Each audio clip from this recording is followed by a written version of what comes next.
Alright, today we're having a look at the Cosmic Path 2, where all begins and none ends, by Patrick 321. Alright, so here we are in Cosmic Path 2 with a longer name than I have space for in the title, but this is by Patrick 321 and I'm really glad to see it. Hi, brain, please work with me. The Cosmic Path 1 is probably one of my favorite of the tough but fair levels. It is extremely tough. I do think it is mostly fair, although there is one section that's my fault, where, may have to agree to disagree about level of fairness that I think may be a little bit unfair, but I loved Cosmic Path 1. And when Patrick let me know, that was totally on me. That was awful. Lisu, come on. I'm doing it to myself. It's just like that Radiohead song. I'm getting head up because I kind of want to show off as much as I can, but do have to remember with Patrick's levels that Patrick is a very good level designer.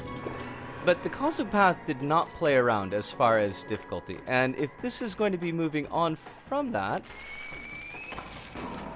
then it's probably going to be as tough or perhaps tougher. And it definitely rewards. I remember the first Cosmic Path rewarded a bit of patience and precision in platforming, which is not always something that I'm particularly great at, as we are seeing here. Oh god, I'm so sorry, Patrick.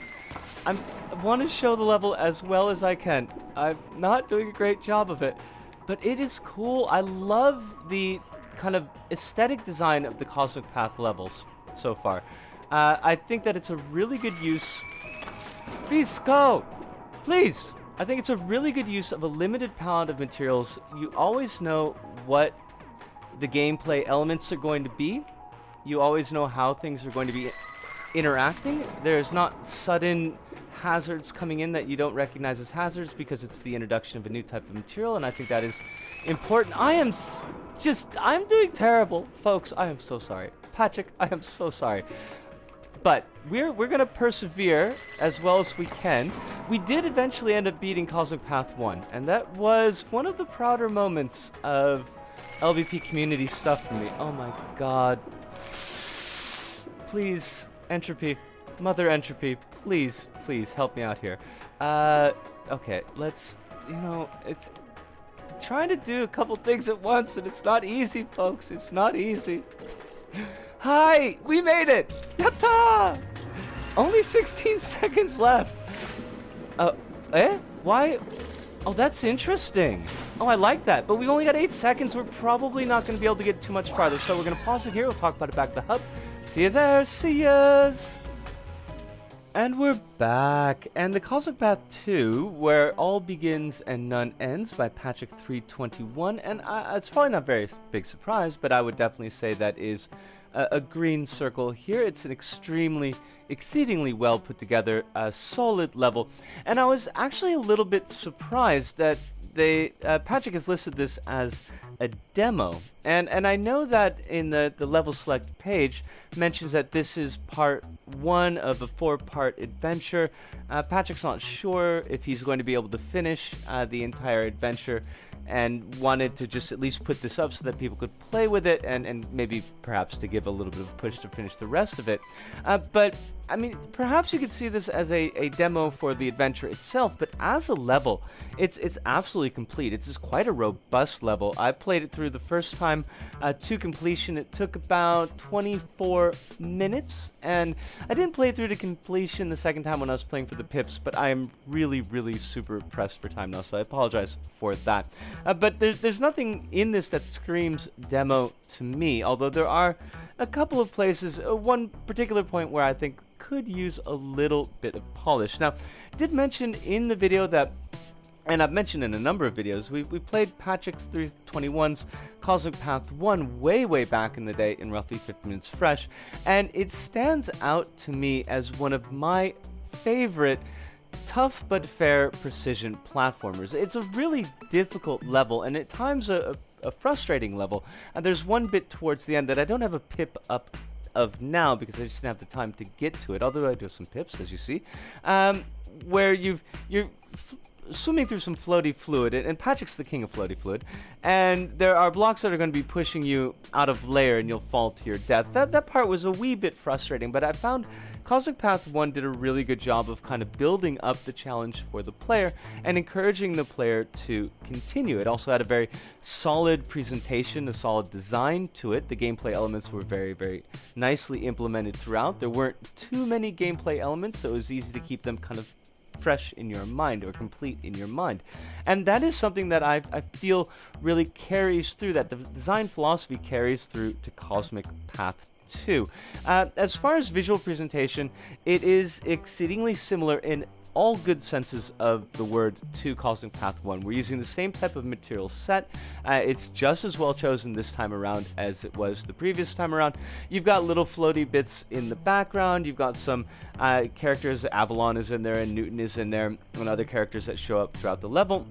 And that is kind of similar, again, to what we see in Cosmic Path 1. So if you're playing these in succession, and there's a feeling of continuity between the levels, and I really like to see that. I like to see design themes that are carried on through creators' work. We see that with Chronos as well, with his Neon Dimension levels, where similar design theme is carried out throughout all of those levels. So that's really, really cool. But also the way that the gameplay elements are introduced to the player on a building slope of difficulty. It's not jagged, it's not up and down. You're definitely working your way from simpler steps to harder steps, and I really, really appreciated that. It felt like the level was antagonistic, of course. Level's trying to kill the player, but it doesn't feel like Patrick as a creator is antagonistic. It feels like Patrick is really trying to give the player the skills to complete later challenges. So you start off, you've got your kind of like simple floaty fluid and it's not doing much, then you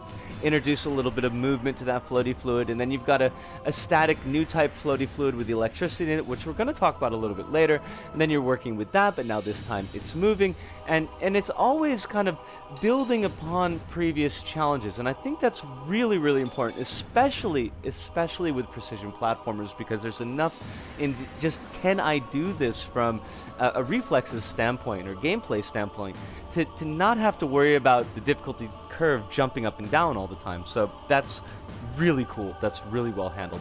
I like this new floaty fluid, this electrified floaty fluid. I thought it was kind of interesting, and it was well done, well handled, the way that they've got Patrick's got the timer very clear and quite large above the character's head, so you know exactly how much time you've got in that floaty fluid before it's going to kill you, kind of. And this is the point that I wanted to, one point that I wanted to mention. One of the frustrating points of the level, and I think that this is probably a logic side failure, but if you jump from one electrified bit of floaty fluid to the next electrified bit of floaty fluid too quickly, that it won't actually reset the timer.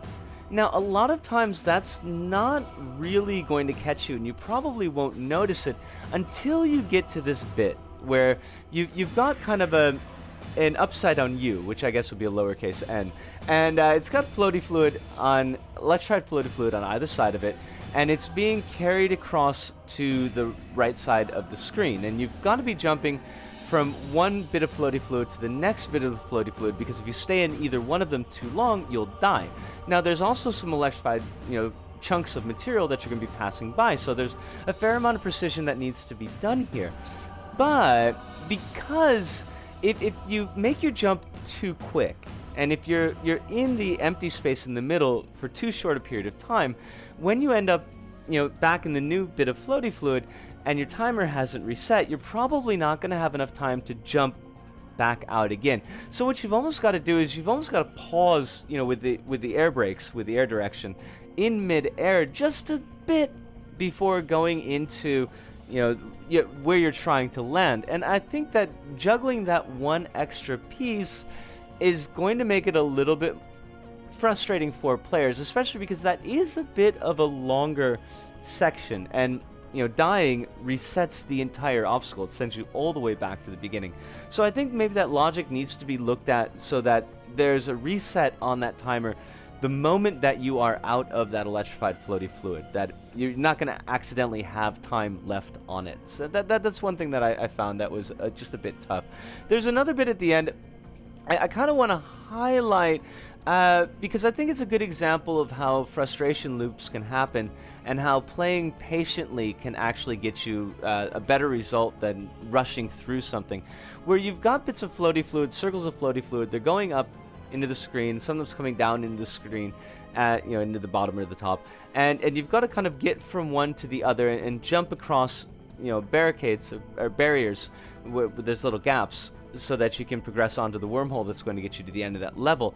And if you kind of take a deep breath and you make sure that you're not, holding the stick a little bit to the right or to the left, probably to the right because that's the direction you're going in, because you're rushing, it's not really that tough.